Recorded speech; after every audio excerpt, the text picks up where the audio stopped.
हार के जीतने वाले को बाजीगर कहते हैं। कल का बजट भाई क्या शानदार था यार। हमारी वीडियोस, हमारी सोच काम आई।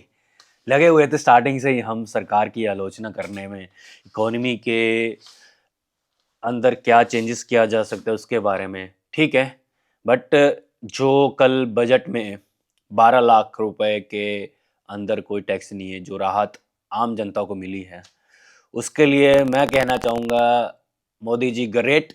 माई बाप ने सुन ली।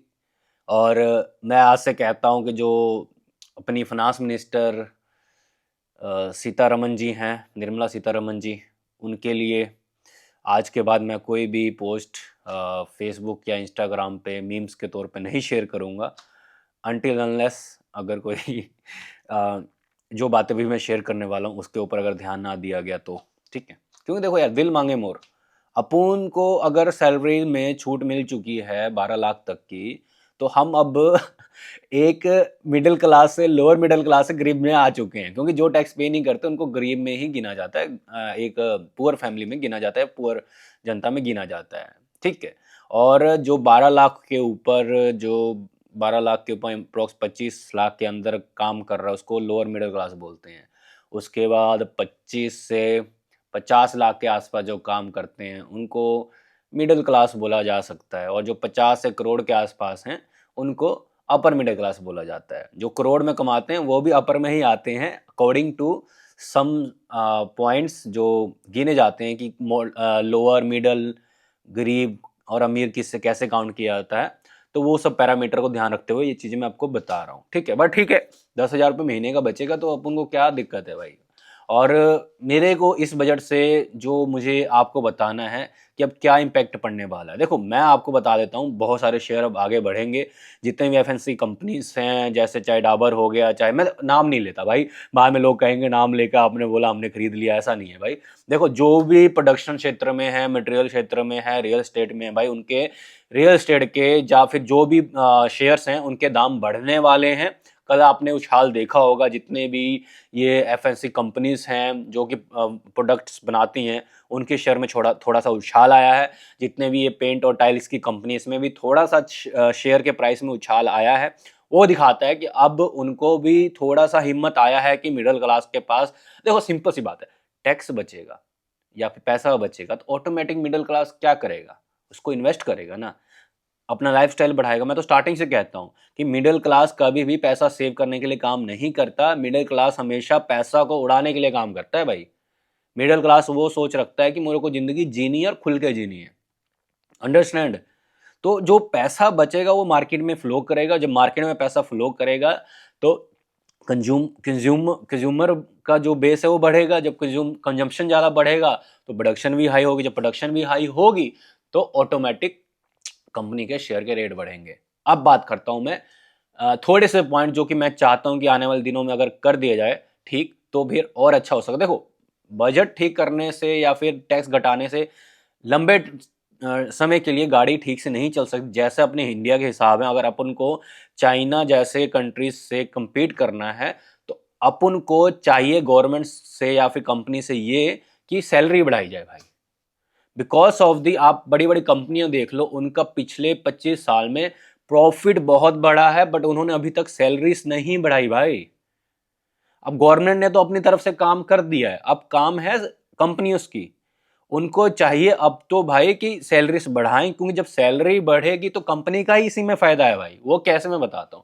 अगर कंपनी सैलरी ज्यादा बढ़ाएगी तो उनके एम्प्लॉय ज्यादा पैसे खर्च करेंगे। जब ज्यादा पैसे खर्च करेंगे तो डिमांड बढ़ेगी। जब डिमांड प्रोडक्ट की बढ़ेगी तो प्रोडक्शन भी बढ़ेगा। तो ऑटोमेटिक तो फायदा कंपनी का ही हो गया ना। क्योंकि इकोनॉमी ऐसे ही काम करती है। जितना पैसे का फ्लो होगा उतना ज्यादा आपका इकोनॉमी में बूस्ट आएगा, लोगों की लाइफस्टाइल चेंज होगी और इंफ्रास्ट्रक्चर भी बढ़िया होगा। बिकॉज ऑफ दी कंपनी जितना ज्यादा प्रॉफिट करेगी उतना ज्यादा टैक्स वो गवर्नमेंट को देगी। अंडरस्टैंड। अब दूसरी बात, अब इन्फ्लेशन भी आएगा भाई। अब वो आप पूछो कैसे इन्फ्लेशन आएगा।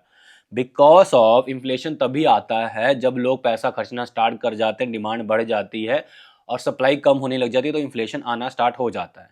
तो इन्फ्लेशन इसलिए आएगा बिकॉज ऑफ द प्रोडक्शन जो कंपनियों ने 5-6 साल पहले से कम कर रखे हुए थे, वो अब एकदम से नहीं बढ़ने वाले।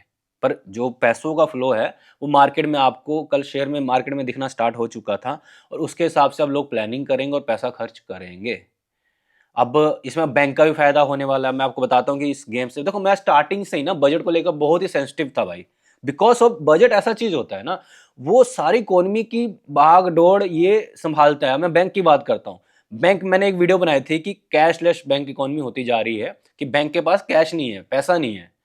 अब इसमें बैंक का भी फायदा हो जाएगा, बिकॉज ऑफ दी 12 लाख तक की लिमिट है। जो पहला मिडिल क्लास पैसा बैंक में 6-7 लाख रुपए से ज्यादा नहीं रखता था because of the tax station, अब वो चीज रखेगा 12 लाख तक। अब वो कहेगा 12 लाख तक मुझे टैक्स की छूट है तो चलो बैंक में जमा करवा दो।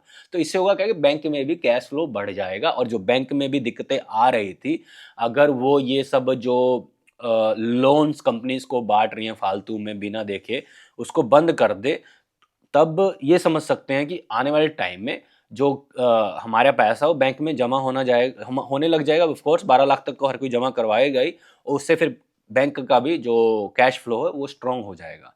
इससे भी मतलब कि पॉजिटिव, मतलब कि बैंक के भी स्टॉक्स बढ़ेंगे, क्योंकि बैंक में भी अगर पैसा का फ्लो ज़्यादा होगा, बैंक का, देखो HDFC का मैं देख रहा था कल थोड़ा सा डाउन हुआ था, बट जैसे ही इंफ्रास्ट्रक्चर को लेकर, IT को लेकर और बिहार में जो इन्वेस्टमेंट की बात हुई, जैसे वो बात हुई, उनके स्टॉक्स के रेट बढ़ने लग गए। क्यों? क्योंकि अब पता है कि पैसा अब उनके बैंक में आएगा ही आएगा। जो इन्वेस्टर्स, उनको पता है कि इंसान अगर पैसा, दो काम करेगा जब पैसा बचेगा, या तो जमा करवाएगा या तो खर्च करेगा। जमा करवाएगा तो बैंक का फायदा है, खर्च करेगा तो कंपनी का फायदा है। समझ रहे हो मेरी बात? तो भाई मैं अब नहीं क्रिटिसाइज करना चाहता, क्या मतलब कि आलोचना नहीं करना चाहता अब किसी भी सरकार को, क्योंकि देखो मैं तो कहता हूँ मोदी जी बहुत अच्छे हैं, गुड हैं, बेस्ट हैं, हर हर मोदी, घर घर मोदी होने चाहिए। बट अगर हम ये सोचें कि आप भक्त बन जाओ और जो इंसान गलतियां करे, जो सरकार गलतियां कर रहा है उसको हम इग्नोर करें, तो it is a not good point for deal, because of हमने किसी को वोट देकर अपना राजा बनाया या फिर सत्ता में बिठाया है, तो भाई उसका भी तो दायित्व बनता है ना कि जो प्रॉमिस करके हमको भगवान हमको ये सर पर ताज पहनाया है, तो उसकी भी तो कदर करनी चाहिए ना। अब ये बजट अच्छा आया, मिडिल क्लास में थोड़ा सा राहत मिला, तो हम रिस्पेक्ट कर रहे हैं भाई अपने राजा की, हमको कोई गिला शिकवा नहीं है।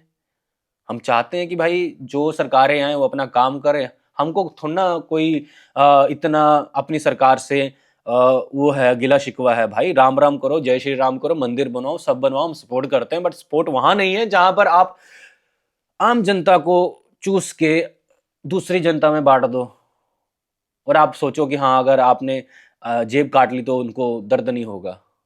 ऐसा बिल्कुल भी मत सोचना।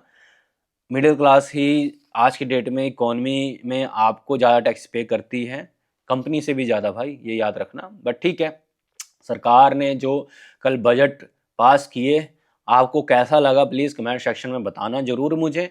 और जो मैंने पॉइंट्स आपको बताए हुए हैं, देखो आने वाले टाइम में मैं भी अब स्टॉक्स मार्केट में सोच रहा हूँ कि इन्वेस्टमेंट वाली वीडियोस डालना स्टार्ट करूं। जो मैं इन्वेस्ट करूंगा वो आपके सामने मैं पोर्टफोलियो दिखा के रखूंगा। मेरा, आपको पता है स्टार्टिंग से मेरा कोई कट वीडियो, स्क्रिप्टेड वीडियो नहीं होता भाई, जो समझ आता है वो आपके सामने भोगता हूं मैं।